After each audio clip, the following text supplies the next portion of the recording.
The wait is over. English football is back, and it returns with the biggest competitors of the last 3, 4 years in the country. Arsenal, the reigning Premier League champions, take on Manchester City, the reigning FA Cup champions, in the Community Shield. But isn't just about lifting a trophy. It's the first chapter of Arteta's title defense and the beginning of Enzo Maresca's new era at Man City.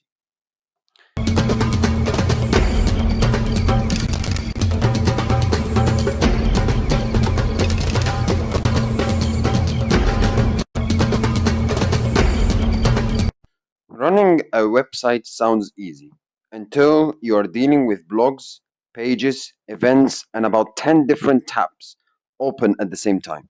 That's why today's episode is sponsored by Odoo. Odoo lets you build your website, manage blogs, create events, and basically run everything in one place instead of switching between 5 different platforms.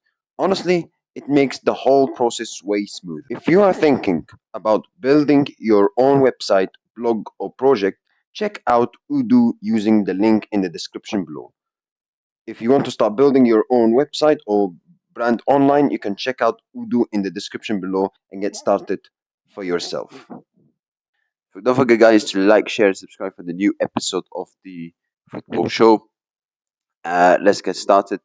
Preview for the Community Shield: Arsenal against Man City. Um, is like I said, it's the reigning Premier League champions against the reigning FA Cup champions. It's the two teams who, they have been the best teams in the Premier League the last 3, 4 years. Yes, there was a year where Liverpool won the Premier League, but I would say in terms of points, in terms of competition, in terms of relentless, and in terms of playing, in terms of winning, in terms of consistency, I think those two teams have been the best two teams in the last 3, 4 years in the Premier League, and I think statistics prove that. So, but yeah, you look at Arsenal. Obviously, they're the current Premier League champions. They came back of winning their first Premier League title since 2004. They reached the Champions League final when they were not, not lucky enough against PSG to win that final. They lost in the Carabao Cup final against Man City. They got knocked out in the FA Cup quarter final, but they had a fantastic season, winning the Premier League, reaching the second ever Champions League final. They had a very amazing season. But now, this season is about, okay, how can they do it? How can they sustain? How can they can go on and kind of create a dynasty and keep winning and winning with it, which is what Man City have done under Pep Guardiola, which is create a dynasty and kept winning, winning, winning, winning year after year. Same thing with Man United under Sir Alex Ferguson. Can Arsenal do it? That's the main question. When you win your first Premier League title, okay, it becomes more easier to win your second, to win your third, to win your fourth. You have the feeling of, yes, you've done it. You've won the title. You can do it. You can do it again. Um, so it's a bit like a football player where a player maybe lacks confidence to score goals, but when he scores, he kind of relishes off, and he's like, okay, now I've scored my first goal. Now I can score the second and the third. And I think this is the same thing for Arsenal, where I think they'll have a lot of confidence from winning the Premier League last year. It will be a team that I'm pretty sure. I mean, because obviously there was some criticism about Arteta's style of football, and that he's too negative, and so on and so on. But I think winning the Premier League will give them a lot of confidence and give the belief to Arteta and his players that they can win, in different ways. They can play more expansive football. I think when we saw that kind of like defensive approach or defensive style of football from Arteta, especially last season, which was a bit of like a Jose Mourinho team, a peak Jose Mourinho team. I think it's because Arsenal didn't get it over the line before that, the 3 years before that. So maybe they're like, okay, we don't want to give anything away here. We don't want to screw it up. We don't want to bottle it. It's basically a fear of losing. But at the same time, they got it. They got the job done. I think that will help them because let's not forget the first half of last season. Arsenal were fantastic. They were playing some good football most of the times, and they were beating teams, and they were playing really good football. I mean, they beat Aston Villa 4-1, they beat Bayern Munich 3-1, they beat Tottenham 4-1, even though they were garbage last season. Um, they played some very good football. And the second half season, yeah, I mean, you saw more of a controlled, not controlled, because sometimes there were some problems in Arsenal's side, but more of a nervy, like scared to fail approach from Arsenal sometimes. Um, but they managed to get it over the line with the last couple of games, and they won the last couple of games, especially the amount of clean sheets they produced. Obviously, 1-0 against Newcastle, 3-0 against Fulham, 1-0 against Burnley, 1-0 against West Ham, and they go on to win the title. And they need to win the Champions League as well. I mean, if they were lucky enough in the final, on penalty shootout, um, they would have also became champions of Europe. But they've had a fantastic season.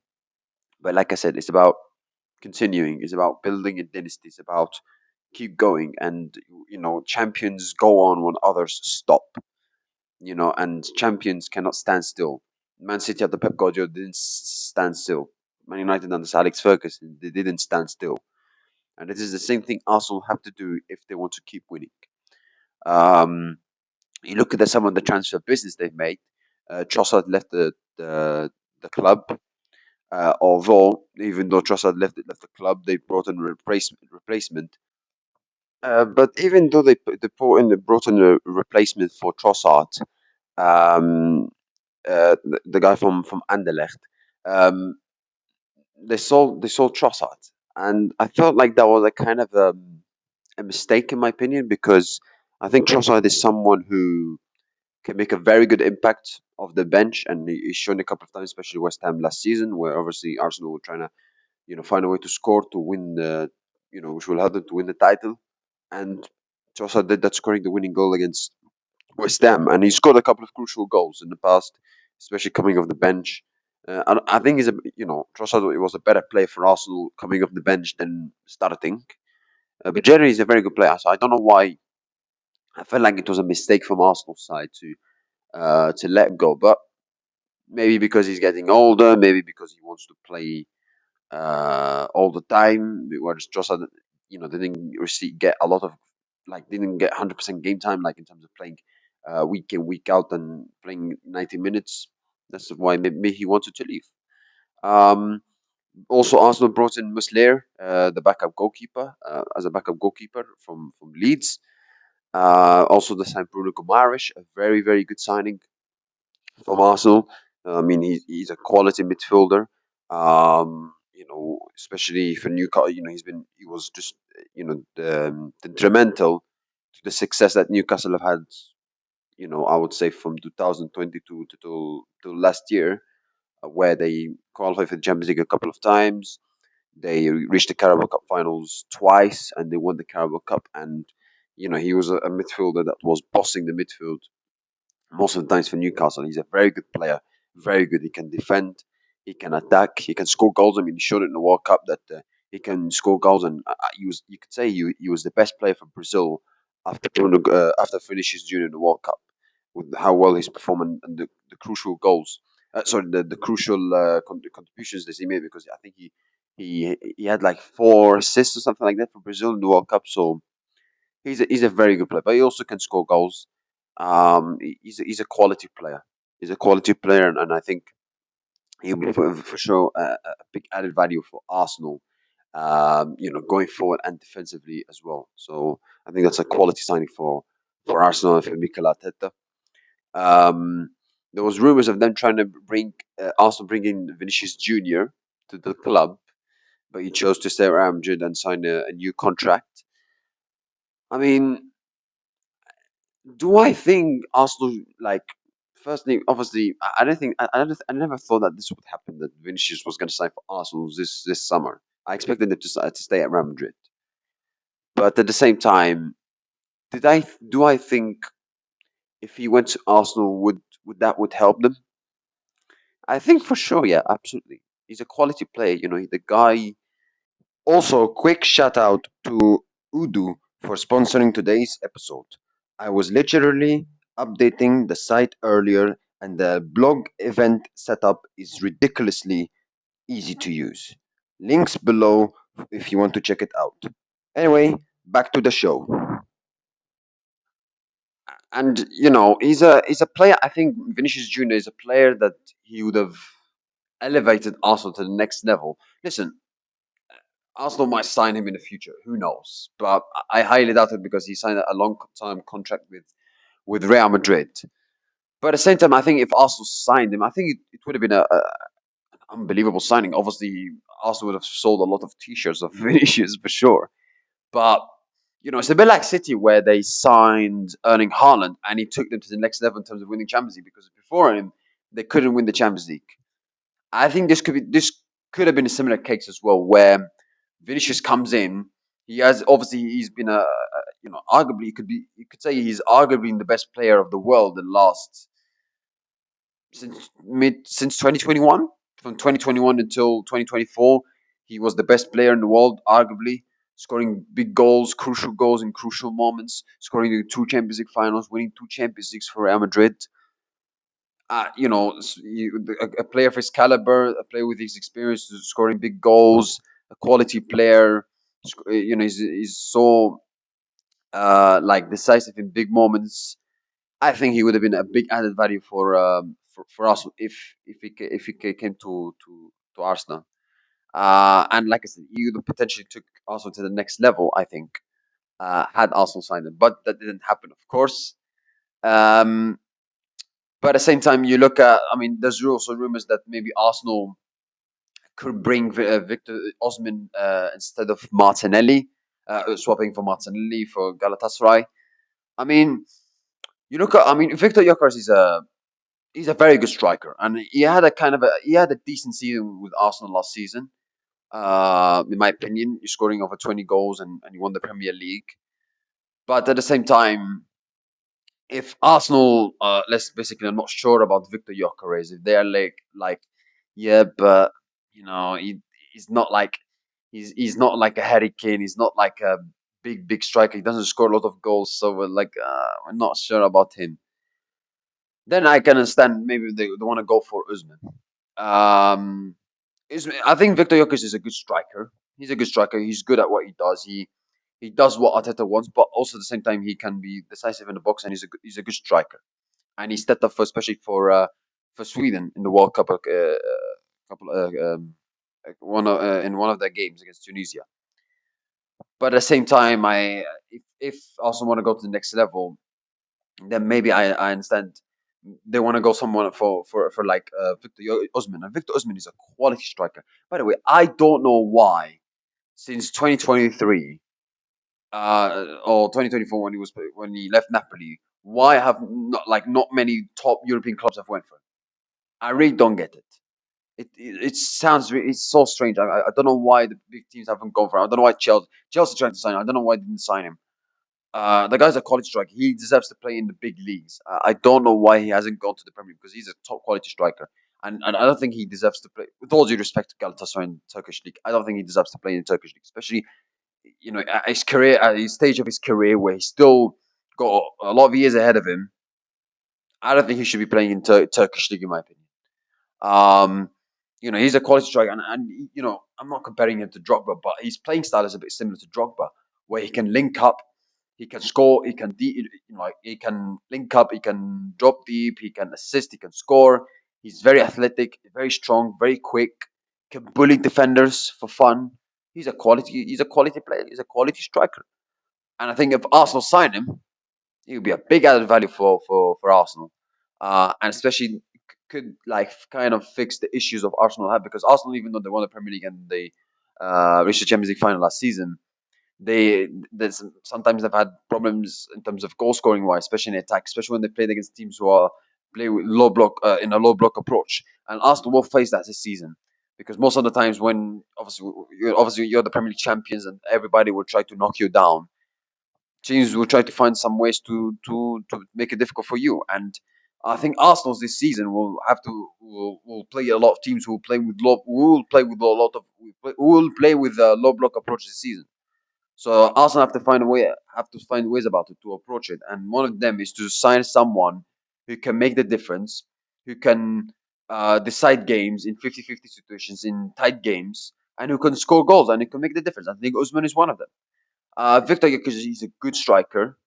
He's a very good striker, but I think if Arsenal, let's say, are not sure about Gyökeres, then I think they should go for I think they should go for Usman, because like if you're not sure about Usman, if you're not sure about Gyökeres and you don't sign, but you're not signing Usman, then what's the point? Like what's the point? So, or you're not going for Usman, then what's the point? So I understand why, because yeah, Gyökeres, he had a decent season, but maybe like he's not like a Harry Kane. He's not like a prime Lewandowski, a prime Benzema, a prime Suarez. He's not like a world class elite striker. He's not an Erling Haaland. He's not like the world class striker.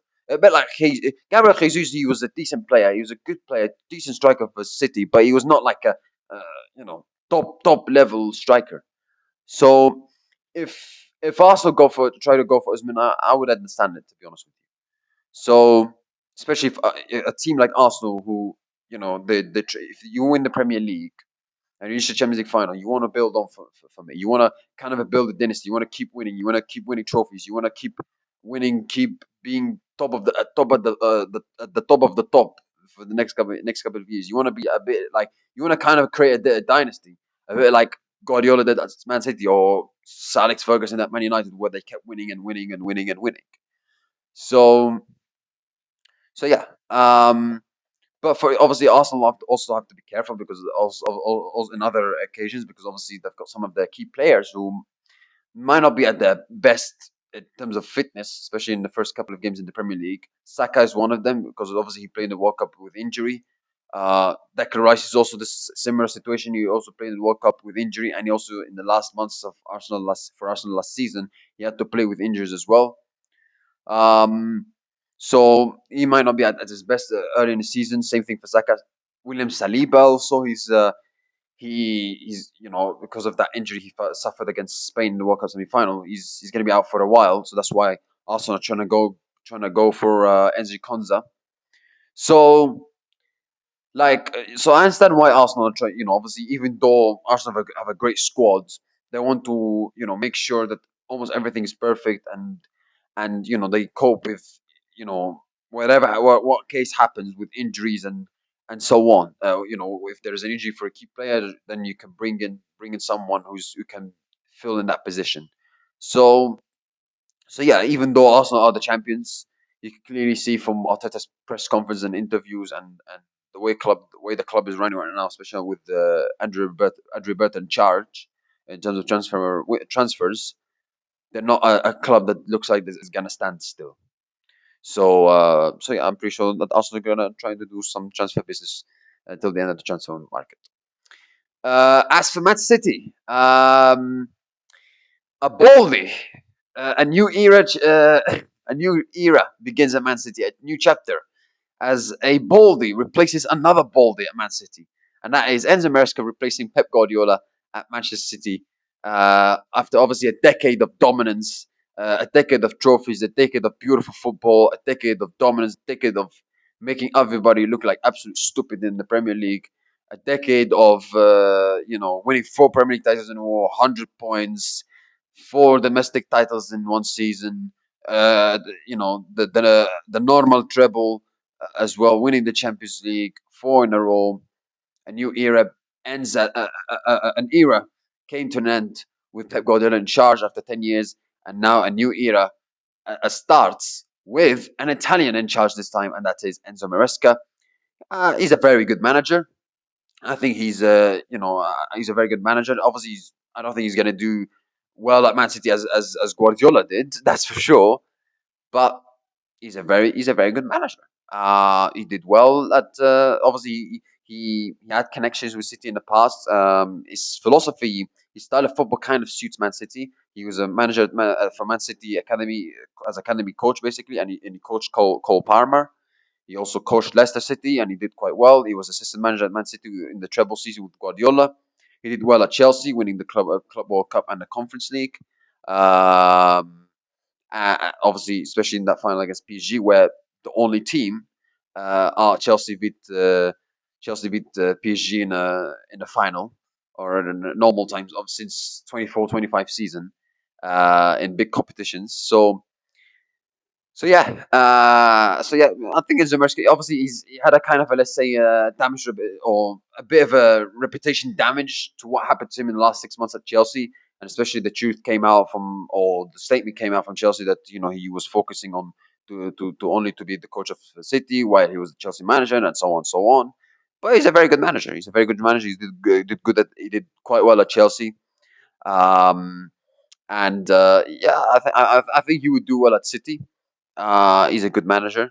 So so yeah, and generally he did a good job at Chelsea. He won the Club World Cup. He won the Conference League. And he did well at Leicester. But obviously, managing a club like Manchester City is completely different, where you're expected to compete for the title and win the title as well. Um, and I think you look at City's signings. I mean, they brought in the likes of Elliot Anderson, quality signing. They're gonna bring also the Moroccan star who shined in the World Cup. He's also a very Bondawi. He's also a good. He's going to be a good signing, especially he's very young and when he performed against Brazil, I think he was absolutely fantastic.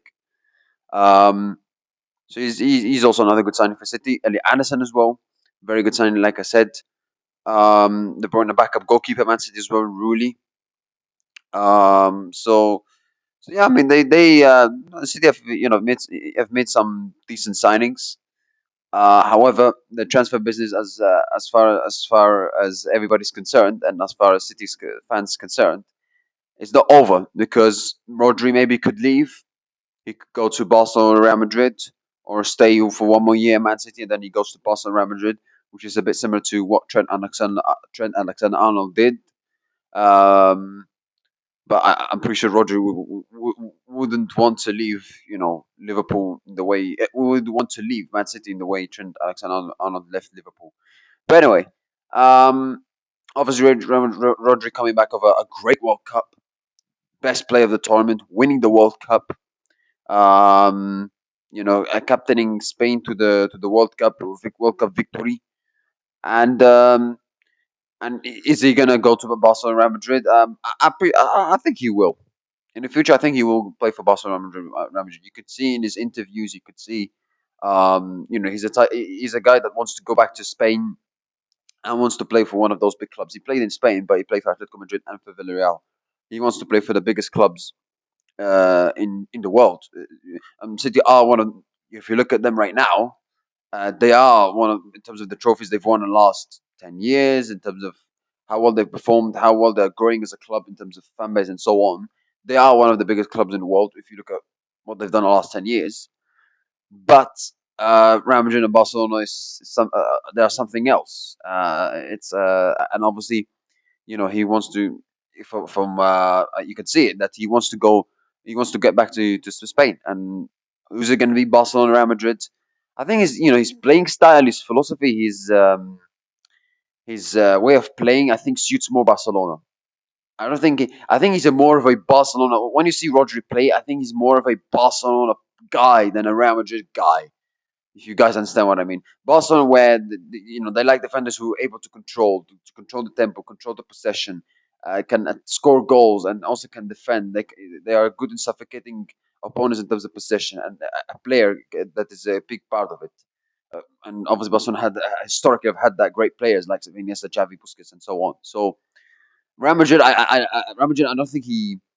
I mean, Real Madrid obviously have had some great midfielders. Don't get me wrong, like Cruz and Casemiro, but I think his playing style suits more Barcelona, in my opinion. So yeah, I think if he goes to Barcelona, I think obviously, sure, that will elevate and help Barcelona more and help Barcelona become better defensively.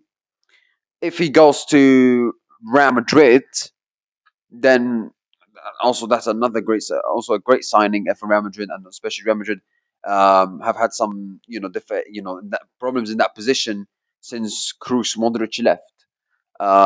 So if he comes in, that would be a phenomenal signing and would arguably fix that issue they've had the last couple of years in that midfield position since Cruz left and Modric as well, you could say. So yeah. Um, But yeah, I think what I think I will I would I think what I think will happen. I think he will stay at Man City for one more year. I think would want to leave Man City in a more professional way, especially how well he's done for them, what he's achieved, the goals, the trophies, and so on, scoring winning goal in the Champions League final. I think he would like to leave Man City in a more grateful way. So I think he would see out his contract at Man City, plays final year, and then he would go to Barcelona or Real Madrid.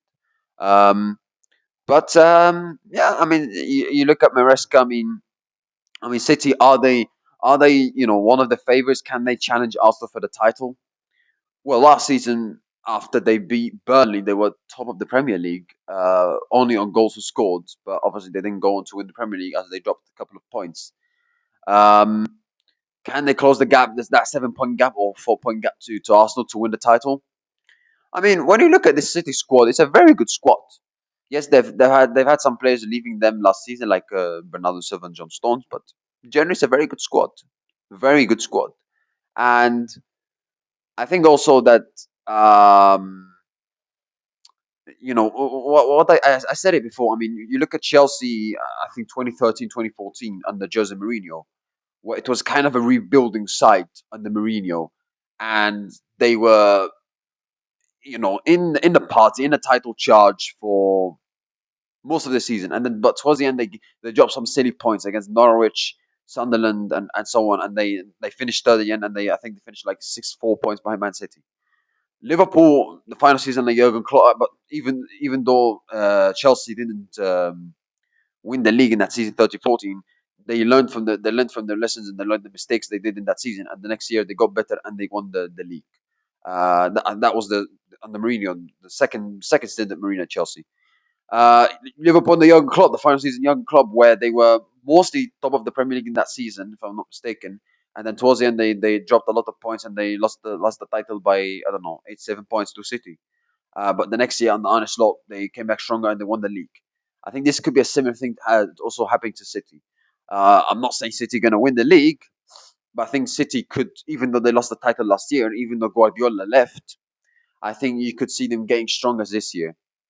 Um, Although, having said that, Maresca replacing Guardiola is a big, huge shoes to fill. Huge shoes to fill. Um, I think he's gonna do good. I think Maresca is gonna do a good job at Man City. Is he gonna do as good as Guardiola did? Absolutely not. But I think he's gonna do well. I think he's gonna do well at Man City. I think he could win a Premier League, a Champions League. Who knows? But he's a good manager. He proved that he can be a very good manager, especially for Chelsea. So yeah. But yeah, I mean, like, do I think you know? It's for sure it's a big shoes to fill. But can City fight? Like I said, can City fight for the title for the Premier League titles this season till the end? They can, of course, and I think they'll get stronger from what happened to them towards the end of last season against Arsenal. I think they'll get stronger. They've got the players, they've got the tools, they've got the squad. Even though Guardiola left, they've got very, very good players, very good team, experienced players as well. So if they manage to keep Rodri and maybe add one more signings as well, those rumors that they could bring Enzo Fernandez, but because of that deadline, it's now it's difficult for them. It's going to be difficult for them to City. But I think City will become good this season. I think they'll become good. Obviously, it's not going to be easy because obviously it's the first year after Guardiola, and City gonna fans are gonna have to adapt to the Maresca and so on. But you look at Maresca's style of football it is similar to Guardiola. You look at what Foden said. He said it's similar to Guardiola, and it is similar to Guardiola. But Maresca also has to, what he's shown Maresca, especially at Chelsea in that Club World Cup final, that he can adapt. He can adapt and nullify weaknesses. So I think that's one of the key things that City gonna have him as a manager. Even though Guardiola left that Maresca, even though he doesn't have a lot of experience and he hasn't won a lot of trophies yet, he can nullify weaknesses. He can adapt, and he has a great philosophy, which is similar to Guardiola. So I think he would do well, but obviously not as good as Guardiola did for sure at Man City. It's going to be impossible, in my opinion. So yeah, but they've got good quality players. I mean, Anderson had a good World Cup with England. He had a great season with Nottingham Forest. Very good signing for City. Oh, like I said, the Moroccan star Boadi. So they've made some good signings. They've got a good squad, good team. However, I do have a bit of concerns about them defensively. Defensively, they can be a little bit shaky. Um, but going forward, the players they have, they're a top quality team. That's for sure. So yeah, and you look at some of the players that City have. I mean, you look at Foden. This is a big year for him. It's the first year where he's going to play at Man City without Pep Guardiola in charge. This is a big year for him. He has to step up because he's had his last 2 seasons not been at his best. So this is a big year for him to step up. Um, is Haaland going to play this game? I'm not sure, but because obviously he also had a long World Cup. So yeah, for Doku, big year for him. Churk as well, big year for him. Even though he stepped up for them to some extent last season. Reinders left City. I mean, I thought when City signed him, I thought he was going to be a very good signing for Man City, but it didn't turn out to be that case. And probably maybe Mariska doesn't fancy him because I think if Guardiola was still in charge, I think he would keep him and because what Guardiola does that even though players who don't have a good first season, they do step up in the second and third seasons. Happened to Cancelo and Rodri in that case. So and other players as well. So yeah, but Ryan has left City. But you look at this game, I mean, there will be some key players missing for Arsenal, of course, in this game. They didn't have the best preseason, but preseason doesn't matter much, in my opinion. City, they've also they might, but they also might have players who might be missing in the match, likes of Rodri and Haaland. So it's a difficult one to call because both players will not have the best players and the best team. So I think so. It's kind of a 50-50. And even though Arsenal are a better team than City, City have shown that they can beat them in head-to-head occasions, like last season, for example, in 3 occasions or 2 occasions. Sorry. So yeah. It's going to be. By the way, it's going to be in Cardiff. By the way, it's not going to be at Wembley as it usually is. It's going to be at Cardiff this time. The game. But my score prediction. I'm going for 1-1 draw, and I think Arsenal will win on penalties. That's it, guys. Thank you. I wish you have a nice day. See you next time, and goodbye.